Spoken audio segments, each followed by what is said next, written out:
Bonjour mesdames et messieurs et bienvenue à cette présentation de l'opportunité Beyond Push. Donc nous allons vous présenter cette compagnie en plusieurs points et nous allons notamment démarrer avec la première vidéo puisqu'il y a 5 vidéos. Donc la première vidéo va se concentrer sur la présentation de la compagnie et de la personnalité du dirigeant. Bonne présentation. Alors, tout d'abord, une introduction au RTB. Qu'est-ce que c'est que le RTB? Le RTB, c'est ce qu'on appelle en anglais le Real-Time Bidding. En français, c'est des enchères en temps réel. Et quoi de mieux pour vous la présenter que vous fassiez la démarche d'aller sur le site YouTube et que vous tapez le lien que je vous indique actuellement, qui est une présentation du marché du RTB faite par un professionnel du métier qui s'appelle Jérémy Bugard de l'agence 79 sur Paris. Il va vous expliquer en 5 minutes exactement de quoi est-ce qu'il en retourne. Concernant Beyond Push, sachez que la société a été créée en 2015. Elle est enregistrée depuis le 3 août 2015 en Angleterre et au Luxembourg.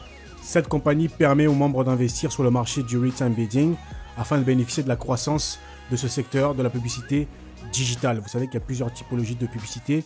Donc si vous avez regardé la vidéo de Jérôme Bugard, vous savez exactement de quoi est-ce que l'on parle. À droite, vous pouvez voir notamment le certificat d'immatriculation de la compagnie. Alors, concernant le dirigeant, qui est Ferki Demirovski, le CEO de Beyond Push? Tout simplement, sachez qu'il est né en Macédoine. Pour la petite histoire, Alexandre le Grand est origine de la Macédoine. Pour ceux qui ne le sauraient pas, c'est un petit clin d'œil que je fais comme ça, une petite touche d'humour dans cette présentation. Beaucoup de personnes ne savent pas où se situe la Macédoine, donc j'aime bien le rappeler. Donc il a fait des brillantes études et après il a quitté sa ville natale pour aller à la capitale et là où il a été diplômé de l'American College sur le département des relations internationales. Donc après ses études, il est engagé en tant que conseiller dans le cabinet du ministre pour attirer les investissements étrangers vers la Macédoine et il était en l'occurrence responsable de la gestion des investissements de l'Asie, du Moyen-Orient et de la Turquie. Son expérience lui a donné l'occasion de voyager à travers toute la planète et de profiter de nombreuses sessions de formation internationale dans différents domaines. Et cela lui a permis de se faire pas mal de contacts et des connexions dans le milieu des affaires. Eh bien, il a également une société de consulting, en fait, une espèce de think tank où il réfléchit sur les problèmes de développement, les problèmes d'investissement liés à la Macédoine, notamment en collaboration avec beaucoup d'ONG, toujours dans l'optique de pouvoir lever des fonds pour pouvoir développer ce pays qui est la Macédoine.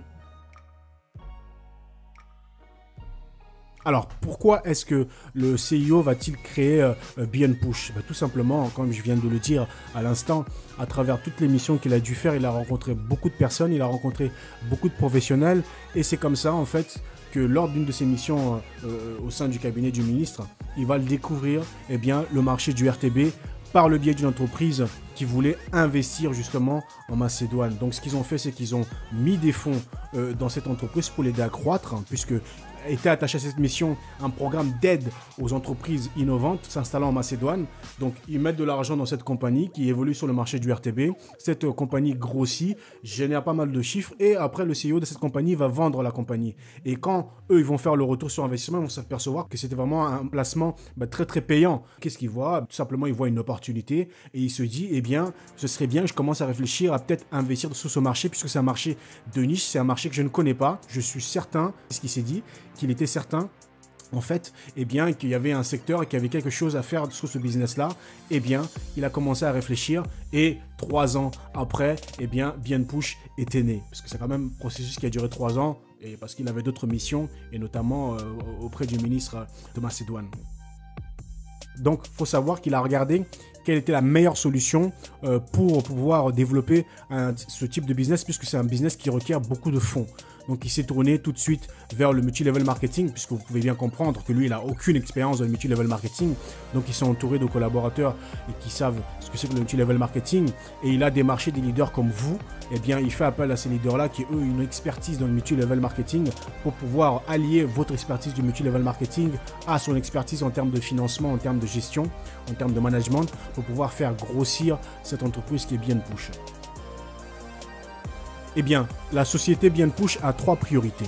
La première des priorités, c'est d'augmenter son capital financier afin de réaliser de meilleurs profits à partager. Si vous avez suivi la vidéo de Jérémy Bugard, vous savez que sur ce secteur-là, on achète et on revend des profils utilisateurs, entre guillemets, à des annonceurs. Et pour acheter les meilleurs profils, il faut avoir un peu plus d'argent, il faut avoir du cash, il faut avoir des fonds conséquents. Donc le premier objectif de la compagnie BeyondPush, eh bien, c'est d'augmenter son capital financier afin de pouvoir réaliser de meilleures marges, et des meilleures marges, donc elle pourra les partager avec son réseau. Le deuxième objectif, c'était de développer une application ayant pour but de créer un énorme réseau afin de contribuer au secteur du RTB sur les mobiles. Vous avez pu le remarquer, beaucoup d'entre nous maintenant se connectent sur Internet via le téléphone mobile. Eh bien, la société BeyondPush veut investir dans ce secteur-là puisque la publicité temps réel sur le média mobile, sur l'outil, du moins sur l'appareil mobile, n'est pas encore très développée. Et donc, c'est pour ça que BeyondPush veut vraiment développer cette activité-là. La troisième des priorités, c'est de devenir le leader de ce marché en 2018. Voilà, la première vidéo est terminée. Donc, c'est la première d'une série de 5. Je vous invite à enchaîner sur la deuxième vidéo si jamais vous voulez savoir comment est-ce que cette compagnie paye et quels sont les produits qu'elle propose. Merci à vous et rendez-vous à la deuxième vidéo.